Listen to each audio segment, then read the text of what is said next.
Do you know if your 401k is actually on track or just technically funded? Two people can have the exact same $50,000 balance. One retires early, the other runs out of money at 70. Same number, opposite outcome. The difference is not the balance, it is the system feeding it. A 28-year-old earning $50,000, contributing 12%, receiving an employer match, and investing every paycheck has time and momentum. A 43-year-old earning $80,000, contributing 3%, missing part of the match, and ignoring the account for 6 years is running out of both. Same $50,000. Two completely different futures. Comparing your 401k to the average person can give you false confidence. Someone with $18,000 saved can be in a stronger position than someone with $50,000. In the next few minutes, I will show you the real 401k numbers for your age, the two scoreboards most people confuse, and the one setting to change if your system is already falling behind. Having a 401k does not mean you are on track. It only means you have an account. Most people do not fall behind because they are irresponsible. They fall behind quietly. You enroll when you start the job. You choose 3% because that is the default. You pick an investment with a name you barely understand. Then life keeps moving. Rent goes up. You get a car payment. You change jobs. You get a couple raises. 5 years later, the same 3% is still running in the background. Before we go further, comment your age right now. I want to see exactly who this hits. You feel responsible because money leaves every paycheck, but the account may be moving far too slowly for the life you expect it to fund. I saw this pattern for 15 years, working around 401k, 403b, and 457 plans. I also lived it. In October 2008, I looked at my own statement and did nothing. I told myself I was being calm.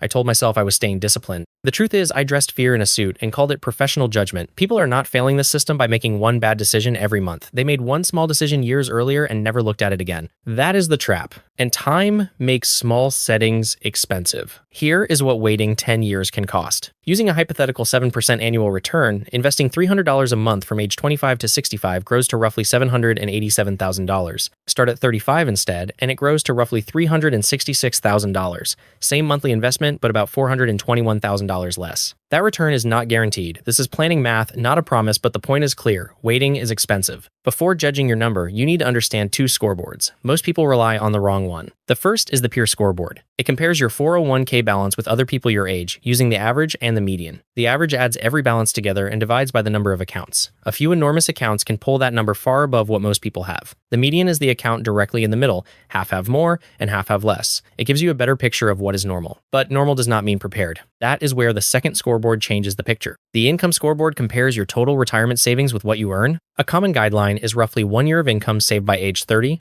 3 years by 40, 6 by 50, 8 by 60, and 10 by 67. So if you earn $60,000 at age 40, your checkpoint is about $180,000. These are planning checkpoints, not universal pass or fail rules. Your total can include your current 401k, an IRA, and accounts left at previous jobs. The peer scoreboard shows what other people have. The income scoreboard estimates what you may need, but neither one shows your entire situation. You still need to consider your contribution rate, employer match, investments, and time remaining. Your balance is a photograph. The system feeding it is the movie. If you are under 25 watching this, here is your real starting point. For people under 25, the average 401k balance is $7,259. The median is $2,234. Those numbers sound low, but that does not automatically mean someone is in trouble. At this age, the system matters more than the screenshot. Someone with $2,000 invested and a 10% contribution rate may be in a stronger position than someone with $10,000 who stopped contributing. Your first goal is not maxing out the account. The 2026 employee contribution limit is $24,500, but most people starting out do not need to worry about reaching that immediately. The first goal is getting the full employer match. Find out how much you need to contribute to receive all of it. Then make sure the money is invested. Contributing money and investing money are not always the same thing. The biggest mistake under 25 is waiting until you earn real money. 5% of a $40,000 salary may not feel impressive, but the habit is being built before higher rent, car payments, and lifestyle upgrades start claiming every raise. Your advantage is not your income. It is giving every dollar nearly 4 decades to grow before retirement. Now, if you are between 25 and 34, this is the benchmark most likely to give you false confidence. The average 401k balance is $50,261, but the median is only $18,732. That means $20,000 puts you slightly above the median, but do not celebrate yet. By age 30, a common planning checkpoint is roughly 1 year of income saved.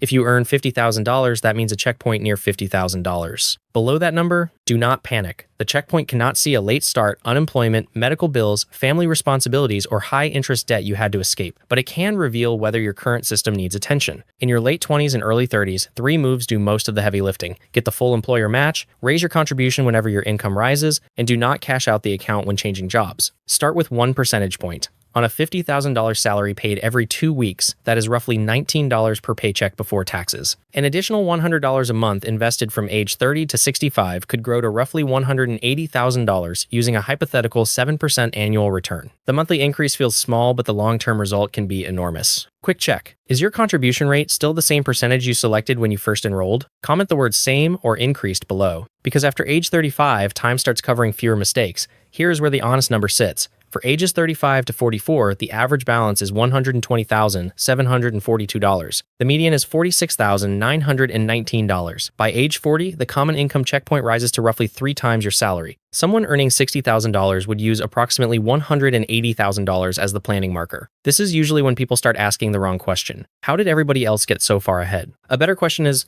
what is feeding my account right now? Check the contribution percentage. Check the employer match. Check the investment. Check every account left behind at an old job. Someone with $50,000 at age 37 contributing 15% and receiving a match may have a stronger trajectory than someone with $120,000 who stopped contributing. This is also when lifestyle creep starts eating raises, income rises, the apartment becomes a house, the basic car becomes a larger payment, subscriptions multiply, childcare may enter the picture. None of that automatically makes you irresponsible. The problem is allowing every raise to disappear before you make one decision for your future. When income goes up, increase the retirement contribution before the new money becomes normal spending. Even 1 percentage point matters. And if you are behind at 40, the answer is usually not finding a stock that will triple. It is increasing the amount going in while keeping the investment simple enough to hold when the market becomes uncomfortable. And if you are hearing these numbers at 35 and thinking you already missed your chance, you did not. But your plan from this point cannot look exactly like the plan of someone who started at 22. You need a catch-up strategy built around the time and income you have now. I will come back to that before we finish. Now, if you are in your 20s or 30s, do not mentally check out for the next numbers. The older age groups are not somebody else's section. They show you what today's contribution rate can eventually become. Watch how fast this changes. For ages 45 to 54, the average balance is $214,991. The median is $78,730. By age 50, a common planning checkpoint is roughly 6 times your income. Then, for ages 55 to 64, the average balance is $305,006. The median is $107,269. By age 60, the common checkpoint is roughly 8 times your income. Notice the problem. The median balance eventually crosses 6 figures. That sounds substantial. But $100,000 using a 4% annual planning withdrawal produces roughly $4,000 a year, about $333 a month before taxes. That is why a 6-figure balance can still create a very limited retirement income. Older workers may have access to catch-up contributions. In 2026, someone age 50 or older may be eligible to contribute more than the standard $24,500 employee limit. Workers ages 60 through 63 may be eligible for an even higher catch-up amount. Those options can help, but they also reveal the cost of waiting. Saving more near retirement cannot fully recreate decades of compounding. That is the lesson for someone in their 20s or 30s. Do not look at catch-up contributions and think, I can fix it later. Later is more expensive. That is why an age checkpoint is a warning light, not a verdict. You can be below the checkpoint and improving quickly. You can also be above the median while a weak contribution rate slowly pulls you behind. The real question is not just, where am I today? It is, where's the system taking me? Before the final 10-minute check, protect your progress in 2 places people often overlook: changing jobs and emergency expenses. When leaving a job, check the vesting schedule, record where the account is held, and do not cash it out just because the balance looks small. That money may still have decades to grow. Then, keep emergency savings separate from retirement money. Your emergency fund handles today's problems. Your retirement account builds tomorrow's income, different money with different jobs. My investing process is intentionally boring. Money goes in on the payroll schedule whether the market is up or down. I do not build a retirement plan around predictions from somebody yelling online. Earn the money, save part of it, put it to work in the right place, then repeat. Here is your complete 10-minute retirement check. Log into the account and set a timer. By the end, you will know exactly what is working and what needs attention. Minute 1, write down your current balance without judging it. This is only your starting point. Minute 2, write down your age and income. Then compare your total retirement savings with the nearest planning checkpoint. Roughly 1 year of income saved by age 30, 3 years by 40, 6 years by 50, 8 years by 60, and 10 years by 67. Minute 3, find your exact contribution percentage. Do not rely on the dollar amount leaving each paycheck. Minute 4, locate the employer, match formula, and find the contribution rate required to receive the full match. Minute 5, identify where your new contributions are being invested. Is the money entering a target date fund, an index fund, a stable value option, or sitting in cash? Know exactly where it is going. Minute 6, check the expense ratio of that investment. Minute 7, if your budget can support it, increase your contribution by 1 percentage point. Minute 8, turn on automatic annual increases if your plan offers them. Minute 9, confirm your beneficiary and make a list of every retirement account left at a previous job. Minute 10, set a reminder to complete this check again in 6 months. That is your entire system. age, income, balance, contribution rate, employer match, investments, fees, and your next check-in date. Discovering that you are behind changes nothing. Changing one setting does. You now know why the average 401k balance for your age cannot tell you whether you are truly on track. Whether you are ahead or behind, the next move is the same. Protect what is working and fix what is not. Get the full match, add 1%, check the investment, and repeat. Starting at 35 with a gap to close requires more than generic advice. You need a real catch-up plan, how much to invest, which accounts to prioritize, and how to close the gap without destroying the life you are living now. That complete catch-up plan is coming next. It can help prevent catch-up mode before 35, and it becomes essential once the gap has already opened. Your money does not need more hype. It needs a system you can actually follow. Subscribe to MaxStats Finance for calm, no BS. Help building wealth without the guru nonsense. Now the goal is simple. Stop measuring the gap and start closing it. That's all for now. I'll see you in the next one.